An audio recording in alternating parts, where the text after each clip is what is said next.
अपने हाथों को जोड़ें, ईश्वर के हाथ में फिर से और एक बार अपने जीवन को समर्पित करें। प्रभु के अनुग्रह हम सभी लोगों के ऊपर उतरने दें। वचन में इस प्रकार लिखा हुआ है, यदि तुम प्रभु में आनंद पाओगे तो वह तुम्हारा मनोरथ पूरा करेगा। प्रभु को अपना जीवन अर्पित करो, उस पर भरोसा रखो और वह तुम्हारी रक्षा करेगा। प्रभु पर अपना आनंद पाओगे तो वह तुम्हारा मनोरथ पूरा करेगा। ईश्वर पर आनंद मनाने का कृपा हम मांग लें हमारे जीवन पर। हम शायद बीते दिनों में और किसी न किसी वस्तु में, धन संपत्ति में, सुख सुविधा में सब आनंद मनाने के लिए कोशिश किए होंगे। इस समय ईश्वर पर अपना जीवन समर्पित करें। प्रभु में आनंद पाने की कृपा हम सबों को प्रभु ईश्वर प्रदान करें। साथ साथ वचन में है, प्रभु को अपना जीवन अर्पित करो, उस पर भरोसा रखो और वह तुम्हारी रक्षा करेगा। अपने जीवन भी ईश्वर के हाथ में समर्पित करें, रक्षा करने वाले ईश्वर, और उससे प्रार्थना करें, प्रभु आप मुझे संभालिए, सुरक्षित रख दीजिए, आपकी इच्छा के अनुसार पर ले चलिए। मिलकर प्रार्थना करें। प्रणाम मरियम, कृपा से पूर्ण प्रभु तेरे साथ है, धन्य है तू स्त्रियों में और धन्य है तेरे गर्भ का फल यीशु। हे शांत मरिया, परमेश्वर की माँ, प्रार्थना कर हम पापियों के लिए अब और हमारे मरने के समय आमीन। फिर से वचन में है, तुम प्रभु पर अपना भार छोड़ दो, वह तुमको संभालेगा, वह धर्मी को विचलित नहीं होने देगा। प्रभु पर अपना भार छोड़ दो। भाई बहनों, हमारी चिंता है, हमारा बोझ है, सब कुछ इस समय प्रभु पर हम समर्पित करें, क्योंकि वह संभालने वाला है और वह धर्मी को विचलित नहीं होने देगा। वचन में है, वो हमको गिरने नहीं देता है, विचलित होने नहीं देता है। आपने कहा है, थके मांदे बोझ से दबे हुए लोगों, तुम सब मेरे पास आओ, हम आपके पास आए हुए हैं, हम पर दया कीजिए। प्रार्थना करें। प्रणाम मरियम, कृपा पूर्ण प्रभु तेरे साथ है, धन्य है तू स्त्रियों में और धन्य है तेरे गर्भ का फल यीशु। हे शांत मरिया, परमेश्वर की माँ, प्रार्थना कर हम पापियों के लिए अब और हमारे मरने के समय आमीन। हमारे व्यक्तिगत प्रार्थनाओं को भी ईश्वर के चरणों पर रखें। इस देश के लिए हम प्रार्थना करें। आज के दिन जितने लोगों को हमारे प्रार्थना का जरूरत है, उन सभी लोगों को भी ईश्वर के सानिध्य में समर्पित करते हुए माँ की मध्यस्थता लेकर प्रार्थना करेंगे। प्रणाम मरियम, कृपा से पूर्ण प्रभु तेरे साथ है, धन्य है तू स्त्रियों में और धन्य है तेरे गर्भ का फल यीशु। हे शांत मरिया, परमेश्वर की माँ, प्रार्थना कर हम पापियों के लिए अब और हमारे मरने के समय आमीन। पिता, पुत्र और पवित्र आत्मा की महिमा होवे, जिस वादी में त्याग है और अनंत काल तक सदा रह गया। पिता, पुत्र और पवित्र आत्मा की महिमा होवे, जिस वादी में त्याग है और अनंत काल तक सदा रह गया। पिता, पुत्र और पवित्र आत्मा की महिमा होवे, जैसे वादी में त्याग है और अनंत काल तक सदा रह गया। आमीन। हम सब बैठ जाएंगे। हालेलुया। थोड़ा मुस्कुराते हुए बोलेंगे हालेलुया। हालेलुया। आपके पास में बैठने वालों के एक बार हाथ मिलाते हुए जय यीशु बोल देंगे। हम ईश्वर के सानिध्य में हैं, आनंद देने वाले ईश्वर, उसके सानिध्य में हैं हम। और इन दिनों में आप ईश्वर के वचनों को सुन रहे थे और हम ईश्वर का नाम लेकर प्रार्थना करते हैं, ईश्वर से जुड़े रहने के लिए मेहनत करते हैं। और हमें से ज़्यादातर लोग कम से कम शायद सप्ताह में एक बार सब गिरजा जाने वाले लोग हैं, प्रार्थना करने वाले लोग हैं और ईश्वर के साथ रहने के लिए कोशिश करने वाले लोग हैं। हम क्यों प्रभु ईश्वर के सानिध्य में आना, क्यों प्रार्थना करना, क्यों इस धरती पर पाप बुराई को छोड़कर अच्छा जीवन बिताना, इसका मतलब क्या है, हमको क्या मिलेगा?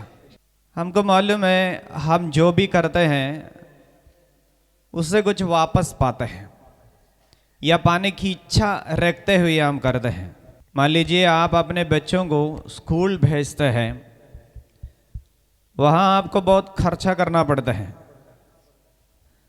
यदि अच्छा स्कूल में बच्चों को भेजना हो, आपका मेहनत का, आपका कमाई का बहुत कुछ बच्चों के लिए खर्चा करना पड़ता है। आप जब बच्चों को स्कूल भेजते हैं, आप चाहते हैं कि बच्चे लोग वहाँ से अच्छा से पढ़ाई करें और पढ़ाई करके आगे बढ़े, अच्छा जॉब मिल जाए, पैसा मिले, उनके भविष्य उज्जवल हो जाए। मतलब आपका मन में एक मतलब है, एक दिन बच्चे लोग सुरक्षित हो जाना, अच्छी तरीके से जीवन बिताना। यदि आप एक पेड़ लगाते हो, उसके पीछे आपका मतलब है, मान लीजिए आम का पेड़ है, इस पेड़ एक दिन बड़ा हो जाएंगे और मुझे फल मिलेगा, खाने के लिए आम मिलेगा। मतलब आज के आपके काम के पीछे आने वाले दिनों का एक मतलब है। हालेलुया। हर कार्य ऐसा है। आप अपने घर से इस मंदिर में आए, आपके अंदर एक मतलब रहा, इस मंदिर से वचन सुनना है। तो हमारे जीवन भर गिरजा जाने में, प्रार्थना करने में और अच्छा जीवन बिताने में हमारा क्या मतलब है, ये सब क्या के लिए है। Hallelujah, hallelujah, hallelujah. एक लक्ष्य नहीं हो, शायद हम भटकते रहेगा। मान लीजिए आपके जिंदगी का में इस जगह में आने का एक लक्ष्य नहीं हो, आप घर से बाइक उठा के निकला, लेकिन आप यहाँ तक नहीं पहुँचेगा। आप आधा रास्ते में और कुछ अच्छे चीज़ें देखा, या कोई दुकान में बढ़िया खाना रखा हुआ है, आप वहाँ पे देखा, आप उधर घूमते रहेगा या खाते रहेगा, फिर वापस जाए, क्योंकि लक्ष्य नहीं, इधर तक पहुँचने का एक लक्ष्य नहीं है। इसलिए हमारे आध्यात्मिक जीवन में कुछ लक्ष्य है। मनुष्य को क्या लक्ष्य है, वो हमें देखने के लिए जा रहे हैं। Hallelujah, hallelujah. भाइयों बहनों, हम जानते हैं हमारा जीवन इस धरती पर थोड़ा समय के लिए ही है। हर मनुष्य को इस धरती छोड़ के जाना पड़ेगा। आप कोई भी क्यों ना हो, आप कितने भी धनी क्यों ना हो, धरती छोड़ना पड़ेगा।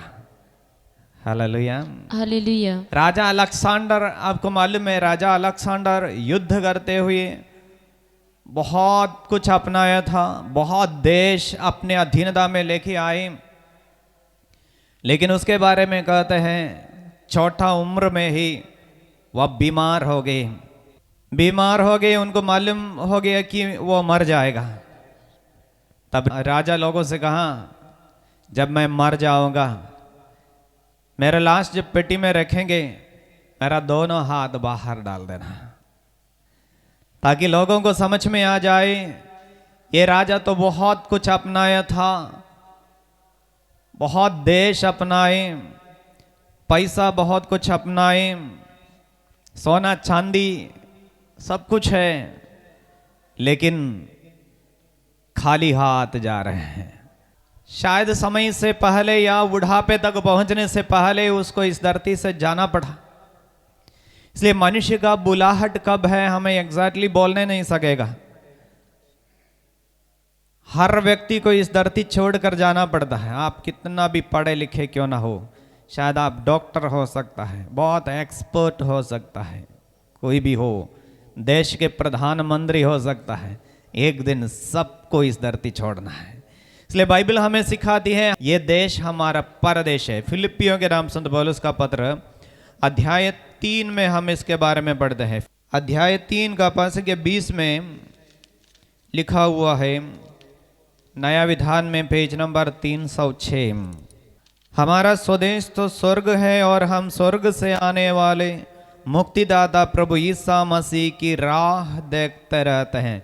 मेरे पीछे बोलिए, हमारा स्वदेश तो स्वर्ग है, स्वर्ग है, और हम स्वर्ग से आने वाले मुक्तिदाता प्रभु यीशु मसीह की राह देखते रहते हैं।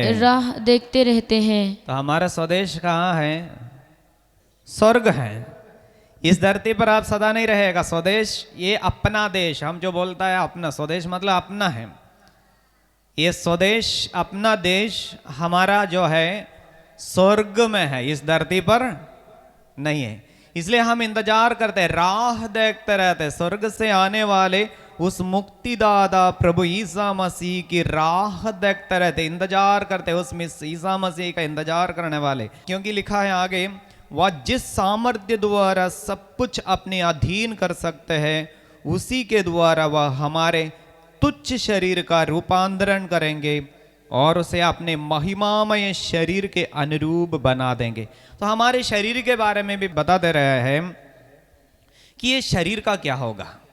हम सब एक दिन मरेंगे, ये शरीर छोड़ना पड़ेगा। Hallelujah, hallelujah.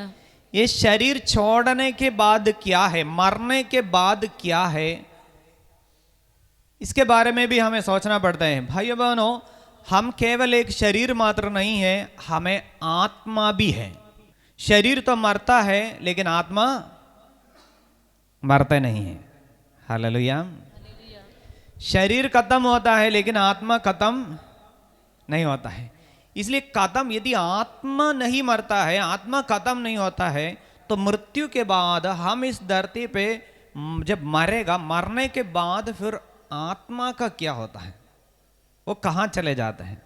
क्या इस धरती छोड़कर चंद्रमा में चले जाकर रहते हैं? कहीं तो रहना पड़ेगा ना, कहीं पर जाना पड़ेगा। इसलिए कहाँ रहता है, आत्मा का क्या होता है? हम यीशु पर जो विश्वास रखता है उसका मतलब, यीशु इस धरती पर आने का मतलब, ये सब हम इस वचन के द्वारा देखने के लिए जा रहे हैं। तो बाइबल हमें सिखाया हमारा स्वदेश इस देश में नहीं है, स्वदेश हमारा कहाँ पे है? स्वर्ग में है। इसलिए स्वर्ग से आने वाले प्रभु का इंतजार करते हैं, क्योंकि इस शरीर जो है, इस शरीर के बारे में वचन कर रहा है, वह जिस सामर्थ्य द्वारा सब कुछ अपने अधीन कर सकते हैं, उसी के द्वारा वह हमारे तुच्छ शरीर का रूपांतरण करेंगे और उसे अपने महिमामय शरीर के अनुरूप बना देंगे। अपने महिमामय शरीर का अनुरूप बना देता है, यीशु के शरीर के अनुरूप बना देता है। क्योंकि बाइबल हमें सिखाती है, यीशु का रूपांतरण के बारे में भी बाइबल में हम देखते हैं। यीशु का रूपांतरण हुआ, 3 शिष्य लोगों को लेकर वह एक पहाड़ पर गए, उसका वहां पे यीशु का रूप बदल गया, रूपांतरण हो गया, पूरा चमकने के लिए शुरू की, और उनका कपड़ा उजला हो गया। वचन में लिखा हुआ है, जिस तरह किसी भी धोबी को, इस धरती का किसी भी धोबी को धोकर उजला नहीं कर सकता है, उतना उजला बन गया, मतलब पूरा बदल गया। तो बाइबल हमें सिखाती है हमारे शरीर भी एक दिन यीशु के तरह उज्जला बन जाएंगे।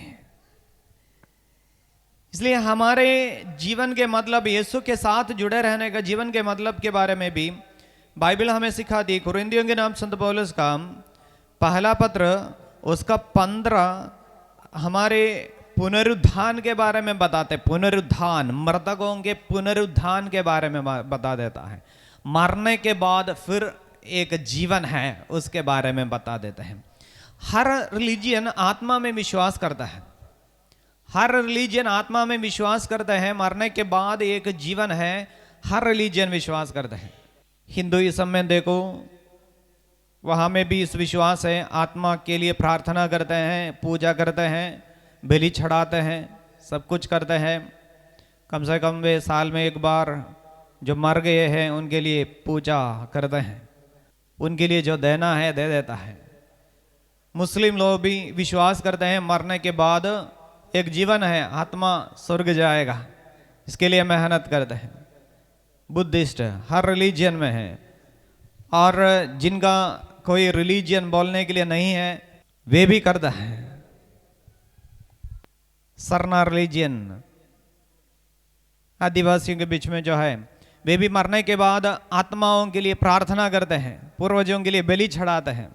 अरुणाचल में जाए प्रार्थना करते हैं, मरने वाले कहीं पर जा रहे हैं, स्वर्ग जा रहे हैं, विश्वास करते हैं। Hallelujah, hallelujah. ये आज नहीं, बहुत पुराने समय से लेकर ये विश्वास है। इसलिए मरने वालों के लिए कुछ तो महल बना लेते, ताजमहल जो मर गए हैं उनके लिए बना लिया है। इजिप्ट देश में जाएगा, पिरामिड आपको मिल जाएगा। पिरामिड जो मर गए थे राजा लोग, उनको दफनाने के लिए बना के रखे थे। और कहते हैं पिरामिड जहाँ पे बनाते थे उसका दोनों साइड में कुछ नाव सब रखे थे। विश्वास करते थे इस नाव में स्वर्ग जाएगा, कहीं जाएगा आत्मा। इसलिए आत्मा में बहुत साल से, पुराने समय से लेकर मनुष्य विश्वास करते हैं। तो बाइबल क्या सिखाती है? बाइबल में हम पढ़ते हैं कुरिन्थियों के नाम संत पौलुस का पहला पत्र अध्याय 15 संख्या 12 से लेकर इस प्रकार लिखा हुआ है, यदि हमारी शिक्षा यह है कि मसीह मर्दों में से जी उठे, तो आप लोगों में कुछ ये कैसे कहते हैं कि मर्दों का पुनरुत्थान नहीं होता? यहूदियों में से कुछ लोग विश्वास करते थे पुनरुत्थान होता है, और कुछ लोग विश्वास करते थे कि पुनरुत्थान नहीं होता है।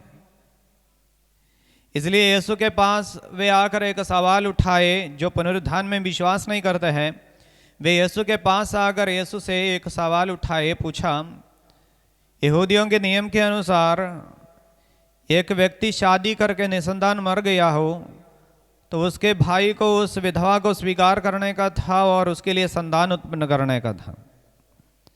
तो यीशु के पास आकर पूछा, प्रभु 7 भाई लोग हैं, उसमें से पहले ने शादी किया, निसंतान मर गया, दूसरे व्यक्ति उस स्त्री को स्वीकार किया, वो भी निसंतान मर गया, तीसरे ने स्वीकार किया, वो भी ऐसा मर गया। मतलब 7 लोग इस बहन को पत्नी के रूप में स्वीकार किए और वे सब निसंतान मर गए। आखिर में वो स्त्री भी मर गई। अब उनका सवाल है, जब स्वर्ग में पहुंचेगा ये स्त्री किसकी पत्नी बनकर रहेगी? उनका डाउट यही है, स्वर्ग में जब पहुंचेगा वहां पे लड़ाई झगड़ा होगी कि नहीं?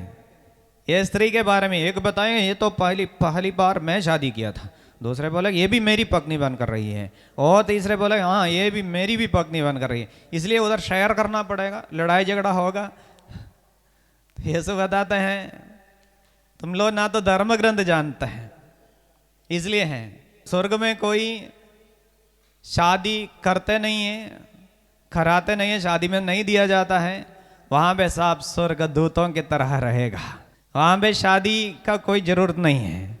Hallelujah hallelujah. इसलिए स्वर्ग में जाकर शादी करके बहुत सारे पत्नियों के साथ रहेंगे, सोचना बाइबल के अनुसार गलत है, क्योंकि हम आत्मा बन जाते हैं, आत्मा को फिर शादी शुदी का कोई जरूरत नहीं है। Hallelujah hallelujah. यीशु की स्तुति हो, यीशु की स्तुति हो, यीशु की महिमा हो, यीशु की इसलिए महिमा हो। पुनरुत्थान के बारे में बाइबल में इस प्रकार लिखा हुआ है 5:13 से लेकर, यदि मृतकों का पुनरुत्थान नहीं होता तो मसीह भी नहीं जी उठे। यदि मसीह नहीं जी उठे तो हमारा धर्म प्रचार व्यर्थ है और आप लोगों का विश्वास भी व्यर्थ है। संत पौलुस कहते हैं यदि मृतकों का पुनरुत्थान नहीं होता तो मसीह भी नहीं जी उठे।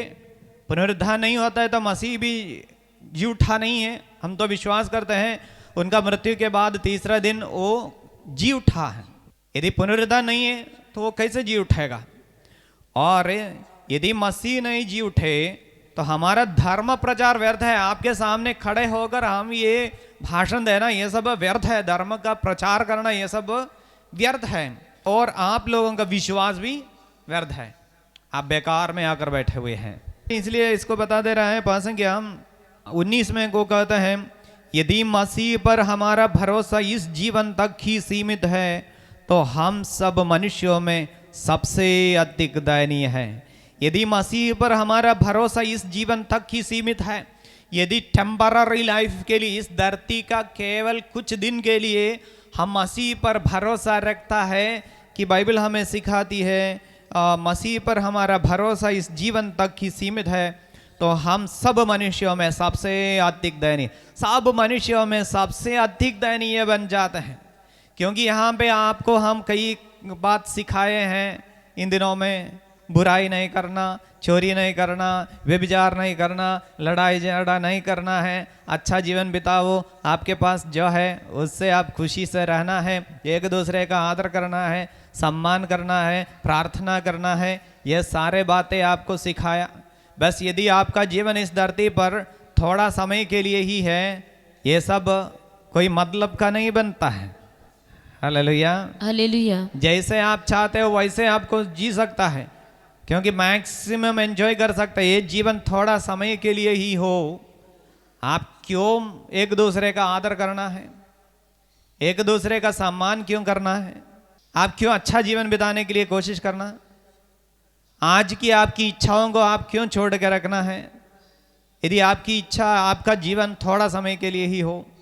कुछ लोग इस तरह विश्वास करता है, बाइबल में लिखा हुआ है, कुछ लोग अधार्मिकता के जीवन बिताने वालों के सोच विचार इस तरह है कि हम एक दिन मर जाएंगे, खत्म हो जाएंगे। हमारा इंडियन फिलॉसफी जब पढ़ते हैं, चारवाहा फिलॉसफी बोल के एक फिलॉसफी है, उसमें विश्वास करने वालों के विश्वास भी यही है, मां के गर्भ से इस धरती पर आने से पहले हम कहाँ पे थे हमको मालूम नहीं है, इसलिए मरने के बाद भी ऐसा होगा, मरने के बाद भी यही होगा, हम ना रह जाएगा।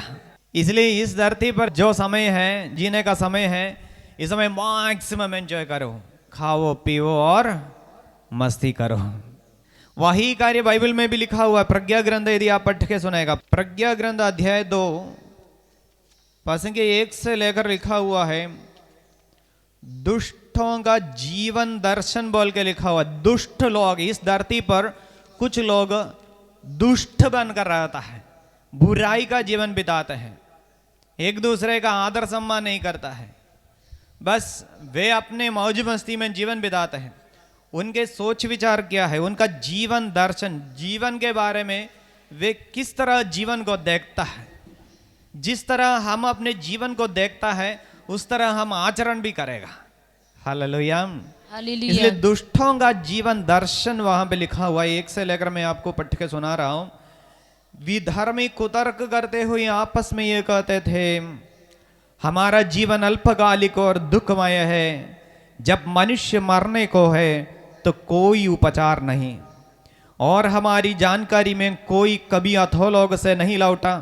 हमने संयोग से जन्म लिया और बाद में ऐसा ही होगा मानो हम कभी थे ही नहीं।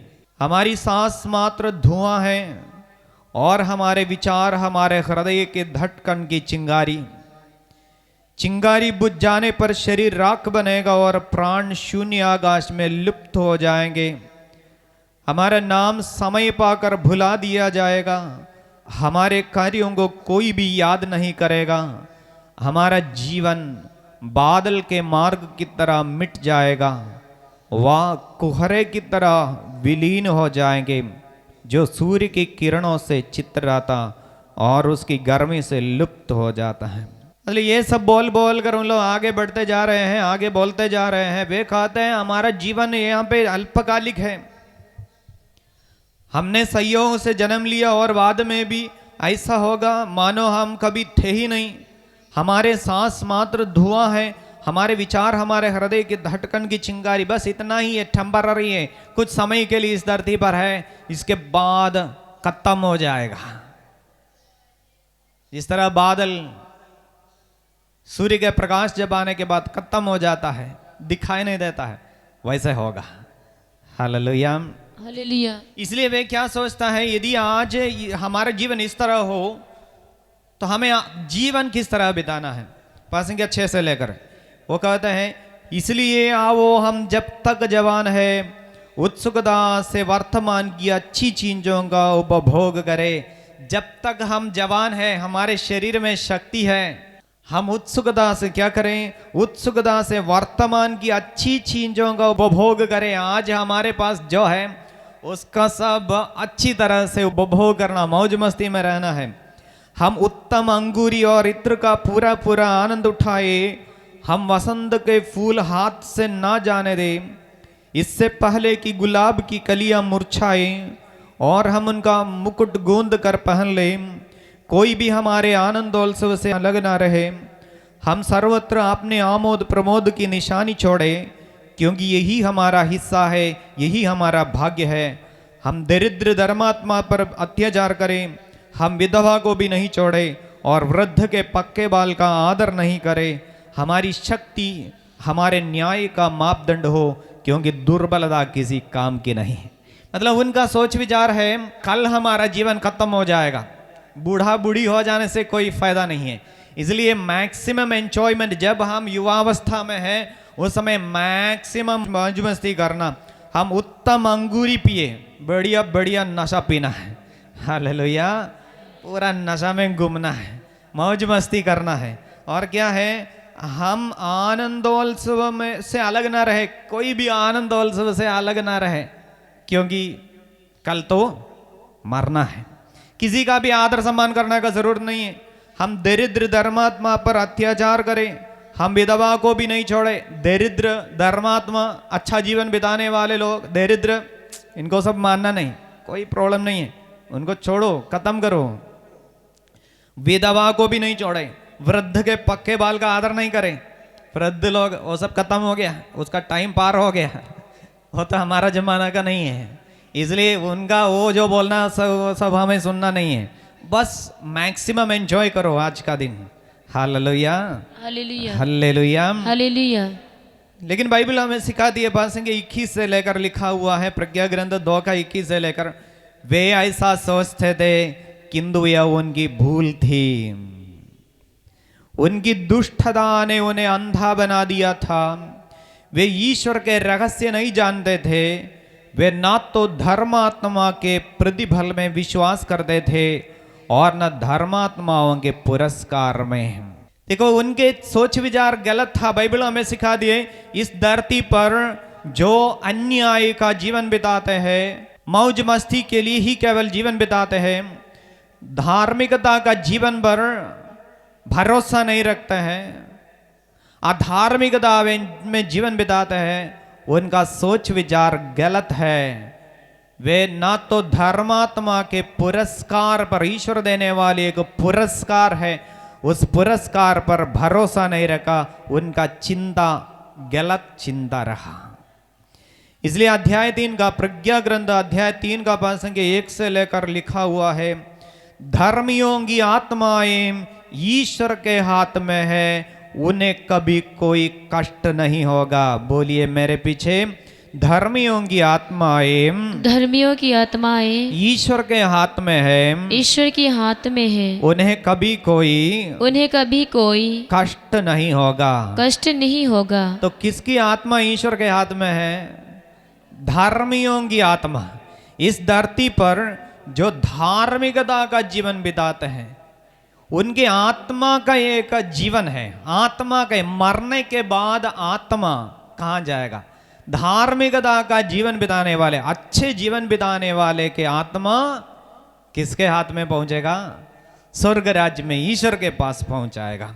और आगे भी लिखा हुआ है, मूर्ख लोगों को लगा कि वे मर गए, मतलब धर्मी लोग मर गए। मूर्ख लोग सोच रहे थे, वे उनका संसार से उठ जाना घोर विपत्ति मानते थे और ये समझते थे कि हमारे बीच से चले जाने के बाद उनका सर्वनाश हो गया है।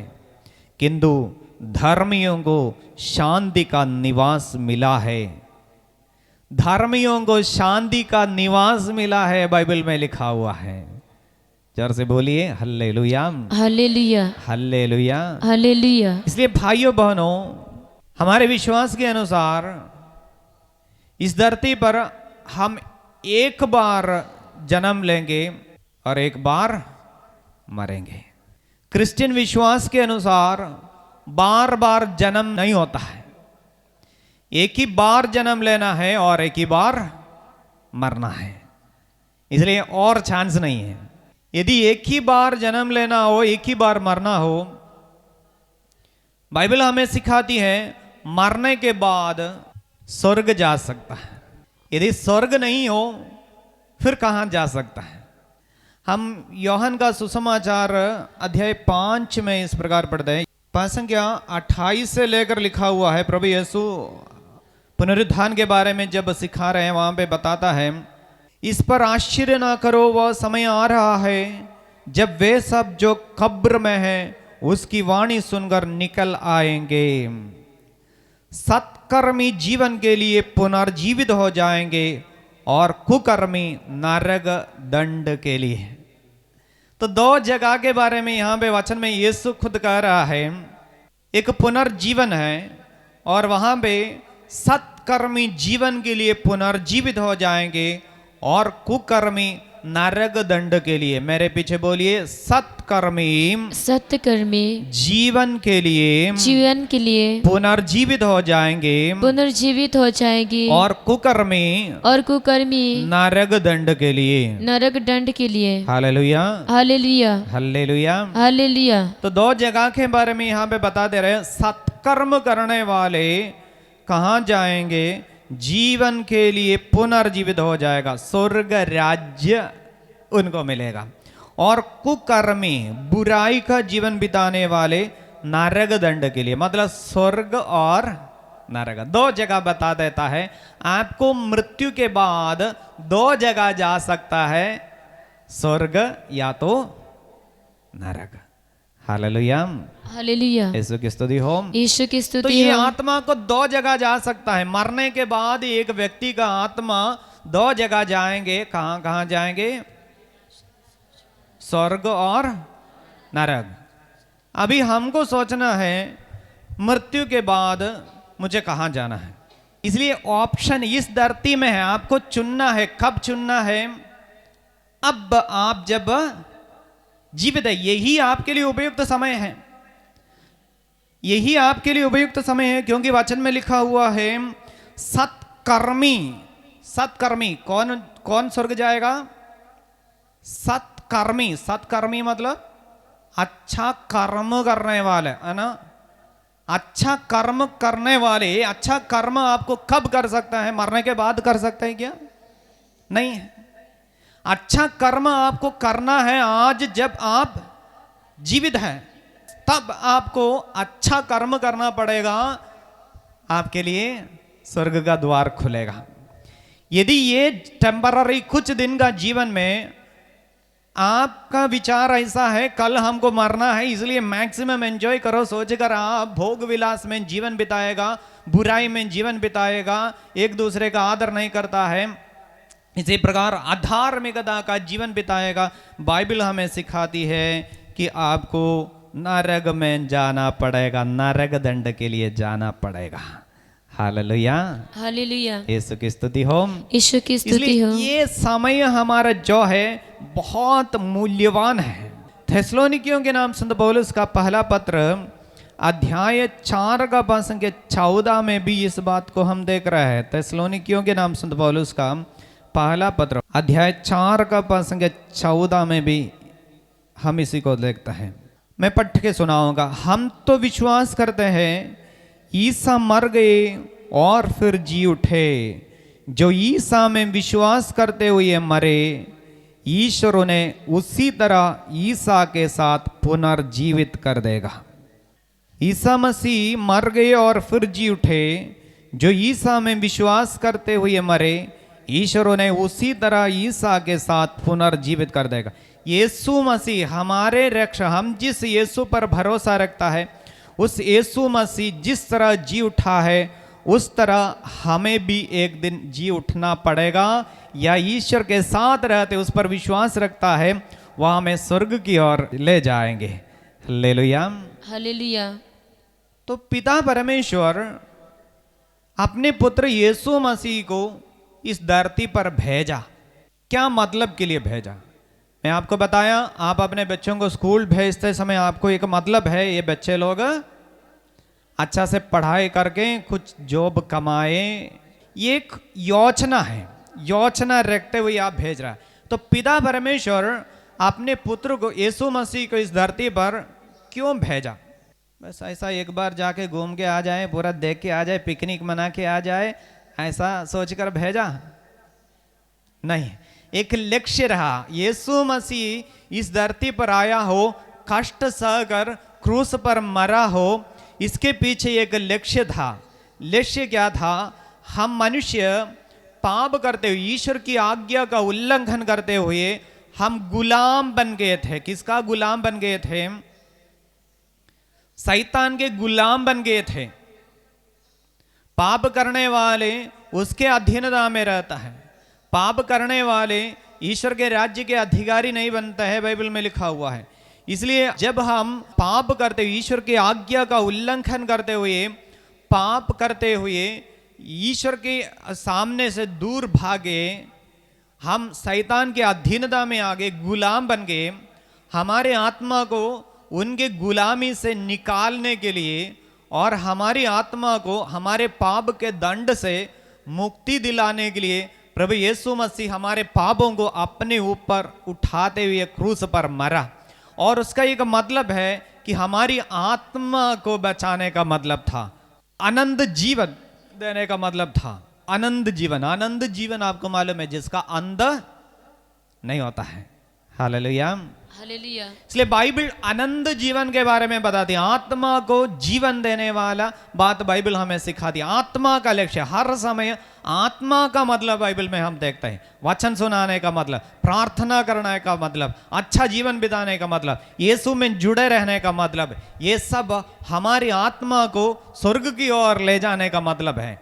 इसलिए यूहन्ना का सुसमाचार अध्याय 3 ईसा मसीह को पिता परमेश्वर इस धरती पर क्यों भेजा है, क्या मतलब के लिए भेजा है, कहते हैं। यूहन्ना का सुसमाचार अध्याय 3 में पद संख्या 16 से लेकर हम पढ़ रहे हैं।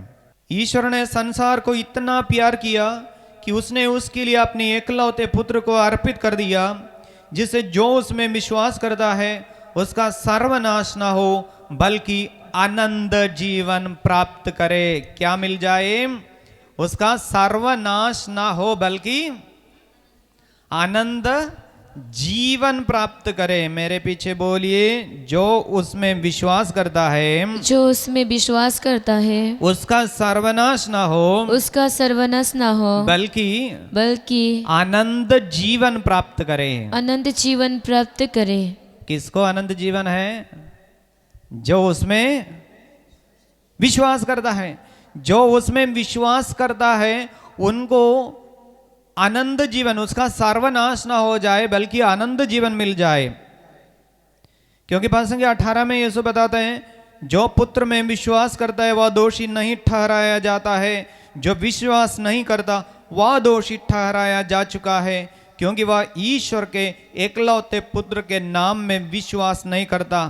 दंडाज्ञा का कारण यह है कि ज्योति संसार में आई है और मनुष्य ज्योति की अपेक्षा अंधकार को अधिक पसंद किया। ये मुक्ति का एक कार्य पिता परमेश्वर इस धरती पर यीशु के द्वारा जारी रखा है, और वो बातें यीशु आज दुनिया को सिखाते हैं, उनके चुने हुए लोगों के द्वारा दुनिया के सामने प्रकट करके रखा हुआ है। ईश्वर के पुत्र यीशु मसीह इस धरती पर आए सभी मनुष्यों के पापों के लिए, सभी मनुष्यों के, केवल यहूदियों के नहीं था, सभी मनुष्यों को मुक्ति दिलाने के लिए वह इस धरती पर आकर हमारे मनुष्यों के पापों को अपने ऊपर लेते हुए जीवन समर्पित किए क्रूस पर। अब जो उसमें विश्वास करता है उसका सर्वनाश ना हो बल्कि उनको आनंद जीवन मिल जाए। इसलिए पद संख्या 17 में हम फिर से पढ़ रहे हैं, ईश्वर ने अपने पुत्र को संसार में इसलिए नहीं भेजा कि वह संसार को दोषी ठहराए, उसने उसे इसलिए भेजा कि संसार उसके द्वारा मुक्ति प्राप्त करे। इसलिए यीशु मसीह हमको दोषी बनाने के लिए नहीं आया। हम जो बुराई करके रखा हुआ है उसके द्वारा हमें दंड देने के लिए नहीं आया, बल्कि हमें दोष मुक्त करते हुए, हमारे पापों को हमसे दूर करते हुए, हमारी आत्मा को शुद्ध करके स्वर्ग की ओर ले जाने के लिए वह इस धरती पर आया। इसलिए हमारे जीवन का एक मतलब है कि हमें स्वर्ग की ओर जाना है, एक लक्ष्य हमारा रहेगा। Hallelujah, hallelujah. कभी जब लक्ष्य नहीं रहता है हम कुकर्म में जीवन बिताता है। कुकर्मी ईश्वर के राज्य में प्रवेश नहीं करता है, कुकर्मी ईश्वर के राज्य से दूर रहता है। गलातियों के नाम संत पौलुस का पत्र अध्याय 5 में कुकर्म करने वाले ईश्वर के राज्य से वंचित रहेगा, बाइबल में लिखा हुआ है। मैं आपको पढ़ के सुनाऊंगा। गलातियों के नाम संत पौलुस का पत्र अध्याय 5 का पद संख्या 19 से लेकर लिखा हुआ है, बुराई का काम करने वालों की जिंदगी पर क्या होता है। शरीर के कुकर्म प्रत्यक्ष है, अर्थात व्यभिचार, अशुद्धता, लंपटता, मूर्ति पूजा, जादू टोना, बायर, फूट, ईर्ष्या, क्रोध, स्वार्थपर्दा, मनमुटाव, दलबंदी, द्वेष, मतवालापन, रंगलिया और इस प्रकार की और बातें। मैं आप लोगों से कहता हूँ, जैसा कि मैंने पहले भी कहा है, जो इस प्रकार का आचरण करते हैं वे ईश्वर के राज्य के अधिकारी नहीं होंगे। सुन रहे हैं ना?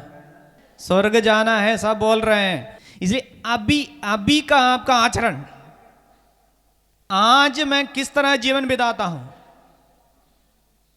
उसके अनुसार आपको पासपोर्ट मिलेगा। हालेलुया, हालेलुया, यीशु की स्तुति हो, यीशु की स्तुति हो। इसलिए मैं आज मैं जब युवावस्था में हूं, मैं भोग विलास का जीवन बिताऊंगा और बूढ़ा बूढ़ी होने के बाद अच्छा जीवन बिताने के लिए कोशिश करूं। किसको बोल सकता है मैं बुढ़ापे तक पहुंचेगा? क्या बोल सकता है? क्या आप जो बैठे हैं यहाँ पे कुर्सी में, क्या आपको गारंटी है कुर्सी से उठने का मौका मिलेगा? कभी कुर्सी में बैठ के ही खत्म हो जाता है। हालेलुया, यीशु की स्तुति हो, यीशु की स्तुति हो। युवक छोटे बच्चे सब समय से पहले चले जाते हैं, समझ में नहीं आता कब बुलाहट आ जाते हैं। इसलिए कल, हम हिंदी में दो कल हैं, एक बीते कल और एक आने वाले कल। बीते कल तो ऑलरेडी पार हो चुका है, आने वाले कल में हम रहेगा या नहीं हमको बोल नहीं सकता है। बस हम आज में जीने वाले हैं, हम मनुष्य आज में जीने वाले हैं, कल हम रहेगा हमें बोल नहीं सकता है। इसलिए आज का जीवन ईश्वर के कहने के अनुसार जीवन बिताने के लिए बाइबल हमें सिखाती है, क्योंकि हमारा मतलब है एक दिन कहाँ जाना है? स्वर्ग की ओर जाना है। हालेलुया, हालेलुया, यीशु की स्तुति हो, यीशु की स्तुति हो, यीशु की महिमा हो, यीशु की महिमा हो। Hallelujah, hallelujah, hallelujah, hallelujah. क्योंकि ये लक्ष्य जब हमारे मन से दूर चले जाते हैं, लक्ष्य जिस मनुष्य के अंदर नहीं हो वो आधा रास्ते में रुक जाएगा। मूसा के जिंदगी पर एक लक्ष्य था। इब्रानियों के नाम संत पौलुस का पत्र अध्याय 11 में इस प्रकार लिखा हुआ है, 24 से लेकर लिखा हुआ है, 24 से लेकर। विश्वास के कारण सायाना हो जाने पर मूसा ने फिरौन की पुत्री का बेटा कहलाना अस्वीकार किया। उन्होंने पाप का अल्पस्थायी सुख भोगने की अपेक्षा ईश्वर की प्रजा के साथ अत्याचार सहना अधिक उचित समझा। उन्होंने मिस्र की धन संपत्ति की अपेक्षा मसीह के अपयश को अधिक मूल्यवान माना, क्योंकि उनकी दृष्टि भविष्य में प्राप्त होने वाले पुरस्कार पर लगी हुई थी। मूसा के बारे में कहते, मूसा का दृष्टि भविष्य में प्राप्त होने वाले पुरस्कार पर लगी हुई थी, इसलिए वे आज के भोग विलास से दूर रहा। आपको मालूम है मूसा का कहानी? मूसा जब छोटा रहा, उसको बचाने के लिए, उनका जीवन को बचाने के लिए मम्मी एक टोकरी सब बना के उसमें बेटा को उसमें रहकर नदी में, नील नदी में बहने दिया। और फिरौन की बेटी देखा, उसको उठा लिया, गोद लिया और महल में फिरौन की बेटा का तरह वो जीवन बिताए। महल के सारे सुविधाएं उनको मिल रहे हैं, अच्छा भोजन है, कमरा अच्छा है, पढ़ाई करने का मौका है, उनको संभालने के लिए और सेवक लोग हैं, अधिकार है, लोग उनको मानते हैं। ये सब तो मनुष्य नेचुरली चाहते भी हैं, अधिकारी बनना है, सुख सुविधा होना है, लोग मुझे मानना है, लोग मेरा सेवा करना है। मतलब मूसा को ये सब मिल रहे थे, फिर भी मूसा ये सब छोड़ दिया, वचन में लिखा हुआ है। क्योंकि मूसा देख रहे हैं यहाँ पे अन्याय का कमाई होता है, बुराई का कार्य चलता रहता है। और वो कहते वचन में, उन्होंने पाप का अल्पस्थायी सुख भोगने की अपेक्षा ईश्वर की प्रजा के साथ अत्याचार सहना अधिक उचित समझा। पाप की अल्पस्थायी सुख, पाप का सुख, छोटा सा ये थोड़ा समय का पाप का सुख, मैं ये बुराई करते हुए, मैं दूसरों को लूटते हुए, अन्याय करते हुए मैं जो कमा रहा हूं, मैं सुख भोग रहा हूं, भोग विलास में जीवन बिता रहा हूं, ये अल्पस्थायी है, थोड़ा समय के लिए। ये पाप का अल्पस्थायी सुख मेरे आत्मा को नष्ट कर देगा, आनंद जीवन को नष्ट कर देगा, मेरा आत्मा ईश्वर के राज्य तक प्रवेश नहीं कर पाएंगे। ये मूसा को जब मालूम हो गया, वचन में लिखा हुआ है, ये पाप का अल्पस्थायी सुख उसने छोड़ दिया। भाई बहनों, हम अपने जीवन की ओर देख लें, क्या हम इस मूसा की तरह सोच विचार करते हो? नहीं, हम आज के सुख के पीछे भागता है। आज मेरे शरीर को कहां से सुख मिल जाएगा, आज किस तरह मुझे धनी बन सकता है, दूसरों को अत्याचार करते हुए हो सकता है, आज का चिंता हम करते हैं, कल की चिंता नहीं करते। मूसा क्या किया है, उन्होंने मिस्र की धन संपत्ति की अपेक्षा मसीह के अपयश को अधिक मूल्यवान माना, क्योंकि उनकी दृष्टि भविष्य में प्राप्त होने वाले पुरस्कार पर लगी हुई थी। एक मतलब था, भविष्य में मुझे स्वर्ग पहुंचना है। ये लक्ष्य यदि हमारे जिंदगी पर नहीं हो, हम आधा अधूरा बनकर रहेगा। मैं एक कहानी कई बार से सुना हूं, वो कहानी इस प्रकार है, छोटा सा एक कहानी है। एक कुत्ता एक खरगोश को देखा और ये जंगली खरगोश को पकड़ने के लिए एक कुत्ता उनके पीछे भाग रहा है। एक खरगोश अपने जीवन बचाने के लिए जोर जोर से दौड़ रहा है, कुछ आगे आगे। एक कुत्ता दूर से उसको देख रहा है, उनको दिखाई दे रहा है, वो आगे आगे दौड़ रहा है, इसलिए कुत्ता भी पीछे जोर जोर से भाग रहा है। ये भागने वाले कुत्ता को कुछ दूसरे कुत्ता लोग देखे, उनको मालूम है ये इतना जोर से भाग रहे हो, कुछ कारण होगा, कुछ तो मिलेगा, चलो हम भी पीछे भागते हैं। इसलिए बाकी कुत्ता लोग भी इसके पीछे पीछे भाग रहे हैं। ये खरगोश आगे जा रहे हैं, ये पीछे भागने वाले कुत्ते खरगोश को नहीं देखा है।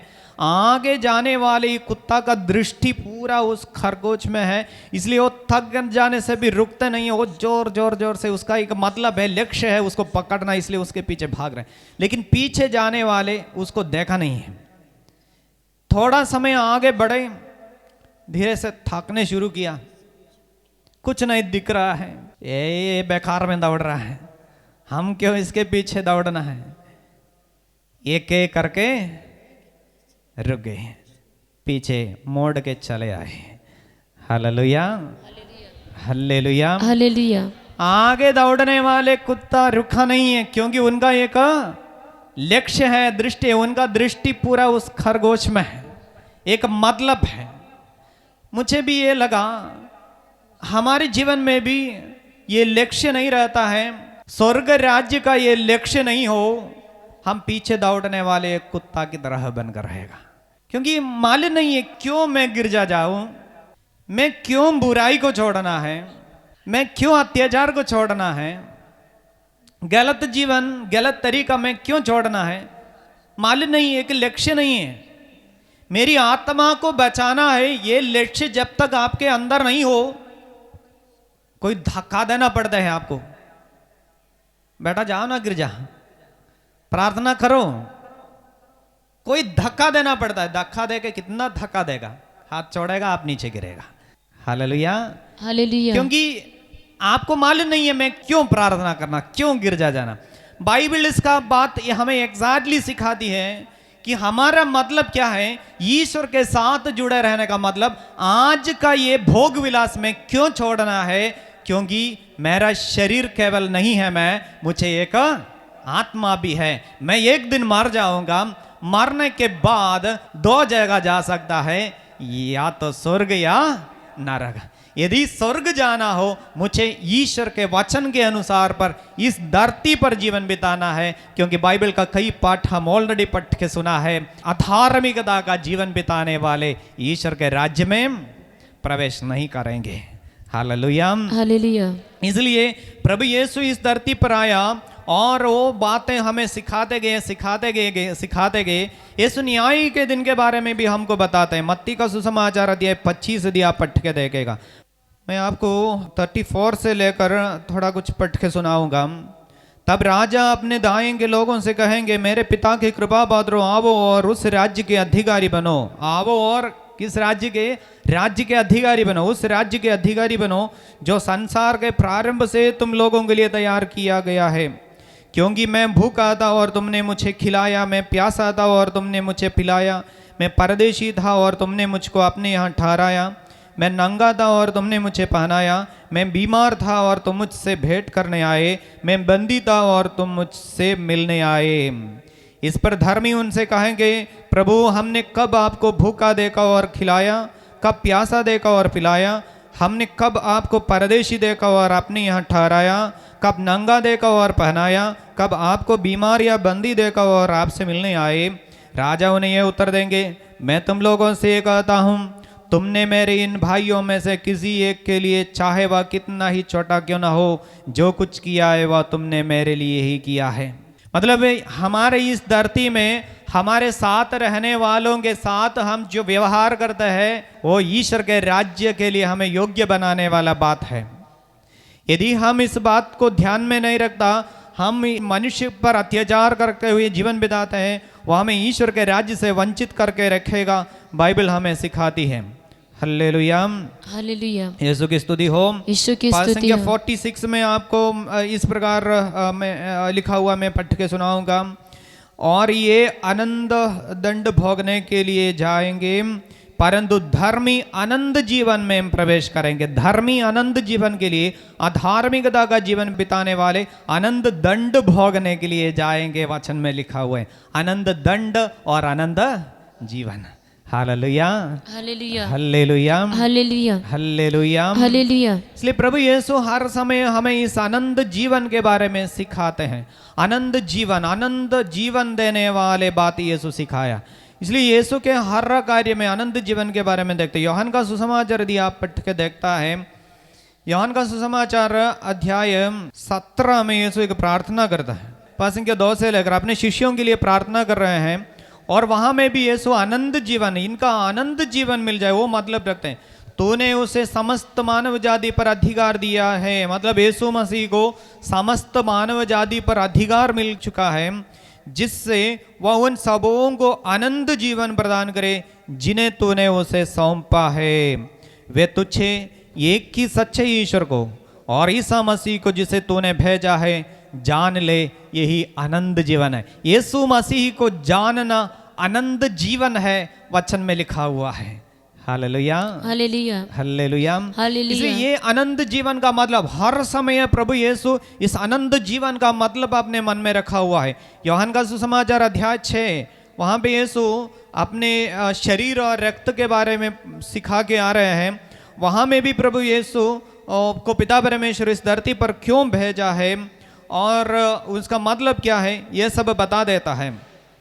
यूहन्ना का सुसमाचार अध्याय 6 संख्या 39 से लेकर लिखा हुआ है, जिसने मुझे भेजा उसकी इच्छा यह है कि जिन्हें उसने मुझे सौंपा है मैं उनमें से एक का भी सर्वनाश न होने दूं, बल्कि उन सबों को अंतिम दिन पुनर्जीवित कर दूं। मतलब मुझे पिता परमेश्वर इस धरती पर भेजा है। पिता परमेश्वर की एक इच्छा है, क्या है? जिसने मुझे भेजा उसकी इच्छा यह है, जिन्हें उसने मुझे सौंपा है मैं उनमें से एक का भी सर्वनाश न होने दूं, बल्कि उन सबों को अंतिम दिन पुनर्जीवित कर दूं। मेरी पिता की इच्छा यह है कि जो पुत्र को पहचान कर उसमें विश्वास करता है उसे आनंद जीवन प्राप्त हो, मैं उसे अंतिम दिन पुनर्जीवित कर दूंगा। Hallelujah, hallelujah. देखो हर समय ये पुनर्जीवन, आनंद जीवन का मतलब, आनंद जीवन का बारे में यीशु बोलते जा रहे। आनंद जीवन तो मुझ में क्यों विश्वास करना है? पिता परमेश्वर मुझे क्या के लिए इस धरती पर भेजा, मैं क्या के लिए दुख भोगना पड़ेगा, ये सब हमारे लिए है, हमारे आत्मा को बचाने के लिए। इसलिए यीशु यूहन्ना का सुसमाचार अध्याय 14 में बता दे रहा है, शिष्य लोगों से कहते हैं तुम डरना नहीं है, तुम डरना नहीं है, तुम्हारे जी घबराए नहीं। यूहन्ना का सुसमाचार अध्याय 14 का 1 से लेकर इस प्रकार लिखा हुआ है, तुम्हारा जी घबराए नहीं, ईश्वर में विश्वास करो और मुझ में भी विश्वास करो। मेरे पिता के यहाँ बहुत से निवास स्थान है, यदि ऐसा नहीं होता तो मैं तुम्हें बता देता, क्योंकि मैं तुम्हारे लिए स्थान का प्रबंध करने जाता हूँ। मैं वहाँ जाकर तुम्हारे लिए स्थान का प्रबंध करने के बाद फिर आऊँगा और तुम्हें अपने यहाँ ले जाऊँगा, जिससे जहाँ मैं हूँ वहाँ तुम भी रहो। तो यीशु यही बात कहते हैं। यीशु कहते हैं मेरे पिता के यहाँ बहुत सा जगह है। इस धरती पर कभी हमें जगह नहीं मिलता है। मान लीजिए आप शहर में कहीं पर थोड़ा ज़मीन लेने के लिए चाहता है, आज बहुत मुश्किल है से मिलना। यदि मिल रहे हो तब भी करोड़ों करोड़ रुपया देना पड़ रहा है। Hallelujah, hallelujah. रहने के लिए जगह नहीं मिल रहा है, इसलिए लोग एक एक ताले के ऊपर दूसरा ताला बना के जा रहे हैं। जगह नहीं है रहने के लिए धरती पर। लेकिन प्रभु कहते हैं चिंता मत करो, स्वर्ग में बहुत सा जगह है। मैं क्यों जा रहा हूँ? मैं वहाँ तुम्हारे लिए एक जगह का प्रबंध करने के लिए जा रहा हूँ। जगह का प्रबंध करने के बाद मैं फिर से आऊँगा। इसलिए भाइयों बहनों, हम यीशु पर विश्वास रखने वाले प्रत्येक व्यक्ति के लिए प्रभु ईश्वर स्वर्ग में जगह तैयार करके रखा हुआ है। अब हमारा उत्तरदायित्व है कि उस जगह तक पहुंचने के लिए मेहनत करना। Hallelujah, hallelujah. भले जीवन बिताने वाले स्वर्ग के लिए योग्य बन जाते हैं, लेकिन अधार्मिकता का जीवन बिताने वाले अपना आत्मा को खो देता है। यीशु हमें बार बार बार सिखाते जा रहे हैं। इसलिए हम बाइबल में और एक उदाहरण यीशु जो बताया है सुनते हैं। लूकास का सुसमाचार अध्याय 16 में यीशु 2 जन के बारे में हमको सिखाते हैं। एक अमीर है, दूसरा लाजरुस। लूकास का सुसमाचार अध्याय 16 पद संख्या 19 से लेकर लिखा हुआ है। यीशु कहते हैं एक अमीर था, धनी व्यक्ति था। उसने क्या किया है? उस व्यक्ति भोग विलास का जीवन बिता है। यहाँ पे लिखा हुआ है एक अमीर था जो बैगनी वस्त्र और मलमल पहनकर प्रतिदिन दावत उड़ाया करता था। उसके फाटक पर लाजरूस नामक कंगाल पड़ा रहता था, जिसका शरीर फोड़ों से भरा हुआ था। वह अमीर की मेज की झूठन से अपनी भूख मिटाने के लिए तरसता था और कुत्ते आकर उसके फोड़े चाटा करते थे। 2 व्यक्तियों के बारे में कहते हैं, ये एक धनी और एक कंगाल। धनी, हमको मालूम है नेचुरली ऐसा है, हमारे पास जब सब कुछ है, आपके पास धन संपत्ति हो, आपके पास सारे सुविधाएं हो, घर हो, गाड़ी हो, बच्चे हो, सब कुछ सुविधा हो, कोई रोग बीमारी आपका नहीं हो, शायद आप ईश्वर का उतना चिंता नहीं करेगा। Hallelujah, hallelujah, hallelujah. क्योंकि आपके लिए सब कुछ दे रहा है। हम एक जगह में साधना चलाने के लिए गए और वहाँ के फादर बोल रहे थे, फादर यहाँ जो हमारे पल्ली के लोग हैं, ज़्यादातर लोग धनी धनी लोग हैं, सेंट्रल गवर्नमेंट का नौकरी करने वाले लोग हैं, जो कंपनी में काम करते हैं, कंपनी सब कुछ दे रहे हैं, बहुत अच्छा सैलरी है, पैसा का कोई कमी नहीं है। कंपनी ही उनके लिए क्वार्टर्स देता है, या अपने से घर बनाना हो कंपनी पैसा देगा, बाद में धीरे धीरे थोड़ा थोड़ा करके उनके सैलरी से पकड़ लेगा, चिंता नहीं है। बीमार हो जाए ट्रीटमेंट फ्री है, बच्चों के लिए पढ़ाई, उसके लिए कंपनी का स्कूल है, सब आराम से चलता है। गाड़ी खरीदना हो लोन मिल जाते हैं, टेंशन नहीं है। मतलब टेंशन फ्री लाइफ है, सब कुछ दे रहा है। रिटायर होने से वो भी अभी पैसा मिलता जाएगा। इसलिए क्या चिंता है, क्या टेंशन है? इसलिए गिरजा भी उतना नहीं आता है, प्रार्थना में उतना नहीं आता है। लेकिन दूसरा तरीके से आप देख लो, यहाँ पे इस व्यक्ति जो बीमार होकर पड़ रहा है, हम भी अपने जिंदगी पे और देख लीजिए, कब हम ज्यादा प्रार्थना करते हैं? जब हमारी जिंदगी पर दुख है, जब हम बीमार रहते हैं, आर्थिक परेशानी है, बच्चों को स्कूल भेजने के लिए पैसा नहीं है, असुविधाएं हैं, कल की चिंता है, तब हम ज्यादातर किसको बुलाएगा? ईश्वर को। Hallelujah, hallelujah. ये यहाँ पे 2 व्यक्तियों के बारे में बताते, एक जब भोग विलास में रहते थे, ईश्वर को याद नहीं किया। दूसरा ये कंगाल बीमार रहते हैं, वो पुकारते रहा, प्रभु प्रभु जल्दी मुझे इस दुनिया से ले जाइए। Hallelujah, hallelujah. मैं एक बार एक जगह में गया, तो एक कॉन्वेंट में गया, तो एक बूढ़ी सी सिस्टर बाहर ऐसा बैठकर एक लेंस का सहारा से न्यूज़पेपर पढ़ रही है। मैं सिस्टर से पूछा, सिस्टर जी आप कैसी हो? वो बोली, फादर जी क्या बोलूं, कुछ दिखते भी नहीं है, कुछ कर भी नहीं सक रहा है, बीमार है, बूढ़ी हो गई है, यीशु तो ये नहीं जानते हैं जैसे लग रहा है। उसको क्या पता है, वो तो 33 साल में चला गया। हमारे इस बुढ़ापे में तकलीफ, मुझे नहीं बुला रहे हैं। मतलब वो चाहती है कि ये बुढ़ापे में तकलीफ सह के रह रही हूँ, जल्दी ही जाए कहाँ? स्वर्ग में। तो तकलीफ में, बुढ़ापे में ईश्वर की चिंता करते हैं। यहाँ ये लाजरुस कंगाल व्यक्ति ईश्वर की चिंता किया, और बाइबल में लिखा है दोनों मर गए। लाजरुस इब्राहिम के गोद में स्वर्ग में पहुंच गए हैं, लेकिन ये धनी व्यक्ति नरक में यंत्रणा झेल रहा है। नरक आप क्यों जाना नहीं चाहता है? आप बोल रहे थे हम नहीं जाएंगे, खाना नहीं मिलता है, मालूम नहीं है। अच्छा में लिखा है वो यंत्रणा का जगह है, दर्द का एक जगह है। इसलिए दर्द से दूर रहना हम सभी लोग चाहता है, दर्द में सदा जीवन बिताए नहीं चाहता है। इसलिए दर्द को दूर हटाना चाहते हैं। तो ये वचन में लिखा है, ये वहां पे यंत्रणा झेल रहे थे। मैं आपको पढ़ के सुनाऊंगा। संख्या 24। उसने पुकार कर कहा, पिता इब्राहिम मुझ पर दया कीजिए और लाजरस को भेजिए, जिससे वह अपनी उंगली का सिरा पानी में भिगोकर मेरी जीभ ठंडी करे, क्योंकि मैं इस ज्वाला में तड़प रहा हूं। मतलब उधर ज्वाला में तड़प रहा हूं। इब्राहिम ने उसे कहा, बेटा याद करो कि तुम्हें जीवन में सुख ही सुख मिला था और लाजरस को दुख ही दुख। अब उसे यहाँ सांत्वना मिल रही है और तुच्छ यंत्रणा। इसके अतिरिक्त हमारे और तुम्हारे बीच एक भारी गर्द अवस्थित है, इसलिए यदि कोई तुम्हारे पास जाना भी चाहे तो वह नहीं जा सकता और कोई भी वहां से इस पार नहीं आ सकता। मतलब ये दर्द भरे जगह में आप एक दिन पहुंच जाएगा, वहां से आपको बचने का कोई तरीका नहीं है। लेकिन वचन में लिखा हुआ है, एक दिन नरक में जाएगा, चुपके से दूसरा कंट्री घुसना नहीं सकेगा, आपको वहां सदा के लिए रहना पड़ेगा।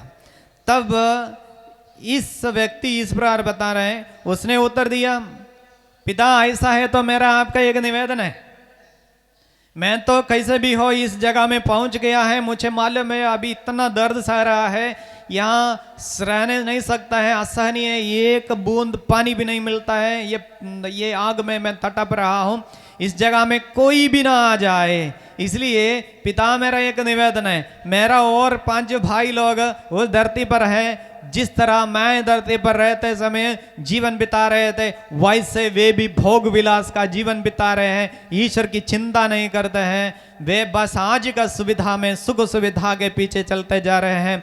इसलिए लाजरस को एक बार भेज दीजिए, उनको चेतावनी दे, ताकि वे अपने जीवन का चर्या को बदल दे और इस नरकाग्नि से बच जाए।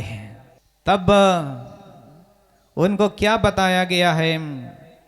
इब्राहिम ने उससे कहा, मूसा और नबियों की पुस्तकें उनके पास है, वे उनकी सुने। अमीर ने कहा, पिता इब्राहिम वे कहाँ सुनते हैं? Hallelujah, hallelujah, hallelujah. उनको क्या बताया कि इब्राहिम ने उनसे कहा, मूसा और नबियों के पुस्तकें उनके पास है, वे उनकी सुने। कौन सा पुस्तक है? वे वो पुस्तक जो है आपके हाथ में अभी आप पकड़ा हुआ है, बाइबल, उसमें लिखा हुआ है जीवन के बारे में, स्वर्ग के बारे में, नरक के बारे में, आत्मा के बारे में, सब कुछ लिखा हुआ है, इसकी सुने। लेकिन ये धनी कहता है, अरे कौन इसकी चिंता करता है, बाइबल सब कौन पढ़ता है, इसमें लिखे हुए बात पर कौन ध्यान रखता है, इसके अनुसार पर जीना है तो क्या मौज मस्ती है इस धरती में, इसलिए हम इस पर ध्यान नहीं रखता है। भाई बहनों, ये तो सही है, हमें से कितने लोग बाइबल पढ़ते हैं, हम अपने कितने बच्चों को इसको सिखाने के लिए कुछ पैसा खर्चा करता है। मान लीजिए आप ये बाइबल यदि खरीदना हो, अभी शायद 200 रुपये आपको देना पड़ेगा। 200 रुपया बाइबल नहीं है, इतना कीमत नहीं, एक बाइबल को 200 रुपया नहीं चाहिए। Hallelujah, hallelujah. कितना लाखों लाखों रुपया आप एक साल के लिए खर्चा करते हैं आपके बच्चों को पढ़ाने के लिए। यदि अच्छा स्कूल में पढ़ाना हो, लाखों रुपया लग जाता है। एक बाइबल के लिए 200 रुपया नहीं। बाइबल पढ़ने के लिए बच्चों को समय देने के लिए कहाँ समय है, इतना पढ़ाई करने का है स्कूल का, पढ़कर डॉक्टर बनना है, इंजीनियर बनना है और बहुत ऊंचा पद में पहुंचना है, कम से कम 1 लाख रुपया सैलरी कमाना है।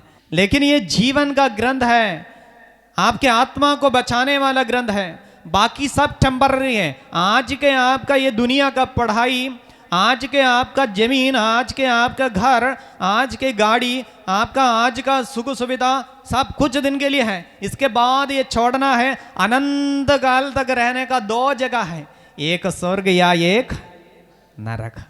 अभी आपको सोचना है, क्या मैं ये थोड़ा समय के लिए अच्छा सा जीवन बिताऊं या अनंत जीवन के लिए मैं मेहनत करूं? Hallelujah, hallelujah, hallelujah, hallelujah. और वो कहते हैं, परंतु यदि मुर्दों में से कोई उनके पास जाए तो पश्चाताप करे। पर इब्राहिम ने उनसे कहा, जब मूसा और नबियों की नहीं सुनते, तब यदि मुर्दों में से कोई जी उठे तो वे उनकी बात भी नहीं मानेंगे। इसलिए भाइयों बहनों, हमारे ये आज का जीवन जो है स्वर्ग की ओर लक्ष्य लगाते हुए ईश्वर हमें जो बताया है उसके अनुसार पर आगे बढ़ना का एक जीवन है। मत्ती का सुसमाचार अध्याय 7 में हम इस प्रकार पढ़ते हैं, इस धरती का जीवन में थोड़ा कुछ कष्ट सहते हुए ही ईश्वर के राज्य में प्रवेश करने के लिए सकेगा। ईश्वर के राज्य में प्रवेश करना हो, मेहनत करना पड़ता है, कष्ट सहना पड़ता है, ईश्वर के राज्य के लिए कोशिश करना पड़ता है। क्योंकि लिखा हुआ है मत्ती का सुसमाचार 7 का पद संख्या 13 से लेकर लिखा हुआ है, संगरे द्वार से प्रवेश करो, चौड़ा है वह फाटक और विस्तृत है वह मार्ग जो विनाश की ओर ले जाता है, उस पर चलने वालों की संख्या बड़ी है, किंतु संग्रह है वह द्वार और संकीर्ण है वह मार्ग जो जीवन की ओर ले जाता है, जो उसे पाते हैं उनकी संख्या थोड़ी है।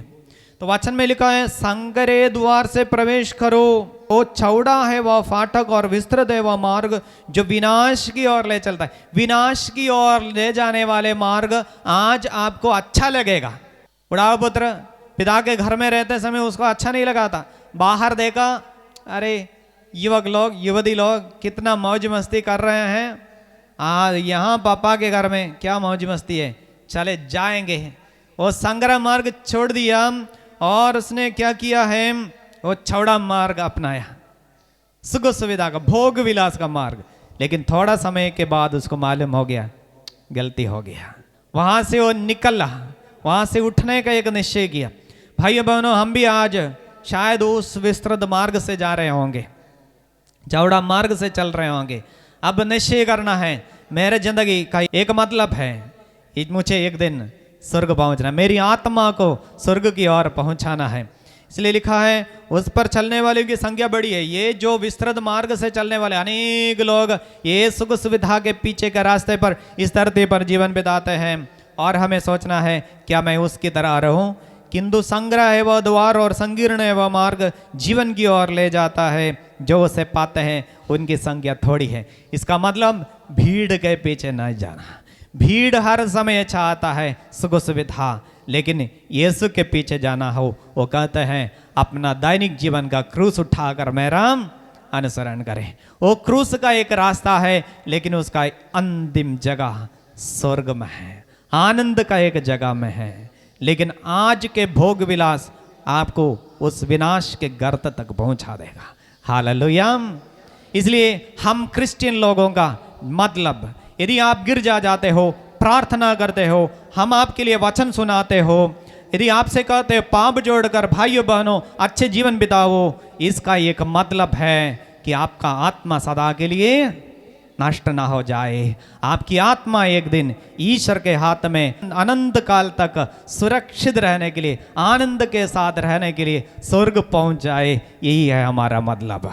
Hallelujah, hallelujah, hallelujah, hallelujah. हम सभी समय खड़े हो जाएंगे, हम प्रभु से प्रार्थना करेंगे, अपने जीवन को समर्पित करें। एक लक्ष्य शायद हमारी जिंदगी पर नहीं रहा, इसलिए हम सोचते थे, इसलिए कोई दबाव देने से हम केवल प्रार्थना करते थे, गिरजा जाते थे, पूरा मन से नहीं जाते थे, किसी को दिखाने के लिए जाते थे।